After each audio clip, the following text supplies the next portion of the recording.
Lahir di Kepanjen, Malang pada tanggal 15 September 1914. Pekerjaan terakhir, Wakil Perdana Menteri I Republik Indonesia, Menteri Luar Negeri dan Hubungan Ekonomi Luar Negeri Republik Indonesia, Kepala Badan Pusat Intelligence Republik Indonesia, menghukum tertuduh tersebut karena kejahatan itu dengan hukuman mati. Dalam dunia politik, siapapun itu yang menjadi aktor politik atau politikus tidak akan mengenal yang namanya teman, kawan, bahkan saudara sekalipun.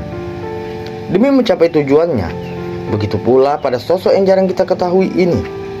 Dia adalah Dr. Subandrio yang pernah menjadi Kepala Badan Pusat Intelijen sekaligus Perdana Menteri di masa Presiden Soekarno.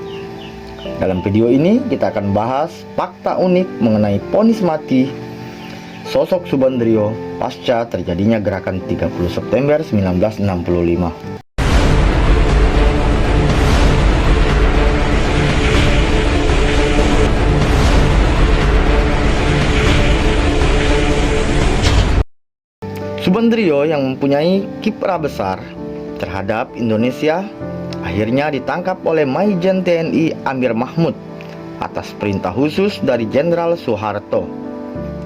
Akhirnya pada tahun 1967 setelah Subandrio ditahan, Subandrio divonis hukuman mati.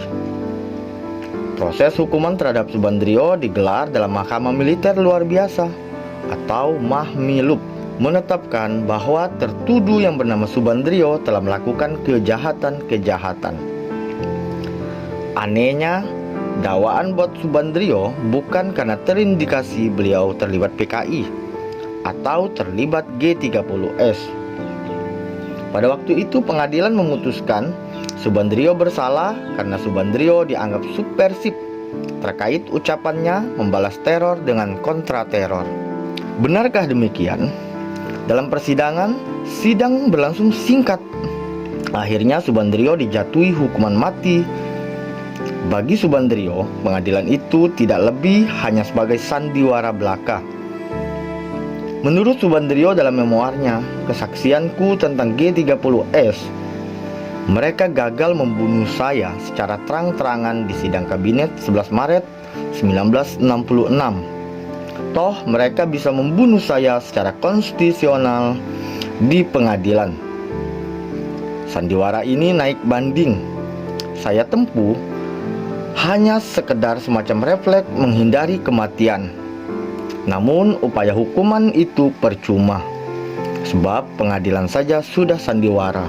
Namun ternyata nasib mujur masih menyertai Subandrio, yang tercatat pernah menjadi duta besar Indonesia pertama untuk Inggris. Reputasi Subandrio sebagai duta besar dan menteri luar negeri menghindari dirinya dari hukuman mati. Kawan dari Presiden Amerika Serikat Johnson dan Ratu Inggris Elizabeth mengintervensi proses hukuman mati Subandrio dan mengubah vonisnya menjadi penjara seumur hidup. Selama hampir 30 tahun pada masa rezim Orde Baru, Subandrio menjadi penghuni penjara di sel isolasi, terpisah dari narapidana lain sebagai tahanan politik. Di masa-masa itu beliau mengalami depresi. Kata Subandrio yang dikutip dari buku kesaksianku tentang G30S, kesalahan saya satu-satunya adalah menjadi pengikut setia Bung Karno. Namun kemudian saya tidak menyesal, sebab hal itulah yang menjadi tekad saya dan ini merupakan sebuah resiko bagi semua orang yang berkecimpung di dunia politik. Pada tahun 1978, tak kala masih meringkuk dalam penjara, Subandrio ditinggal oleh anak dan istrinya. Akhirnya Subandrio bebas dari penjara pada tahun 1995. Ketika pemerintahan Orde Baru runtuh pada tahun 1998, kebebasan bersuara terbuka bagi siapa saja, termasuk pula untuk mereka yang dulu pernah dibungkam oleh rezim Soeharto. Tidak terkecuali bagi Subandrio. Setelah rezim Orde Baru runtuh, Subandrio banyak menulis hingga beliau juga terkadang diwawancarai oleh media terkait nasibnya selama menjadi tahanan politik. Itulah secuil gambaran tindakan Soeharto terhadap lawan politiknya. Begitu juga nasib mujur sosok Subandrio, yang mana pada waktu itu dihukum mati, akan tetapi Subandrio tidak jadi dihukum mati. Semoga kisah sejarah ini memberikan pencerahan bagi kita, bahwasanya politik itu tidak memandang teman, kawan, bahkan saudara sekalipun demi mencapai tujuan. Ingat, jangan lupakan sejarah.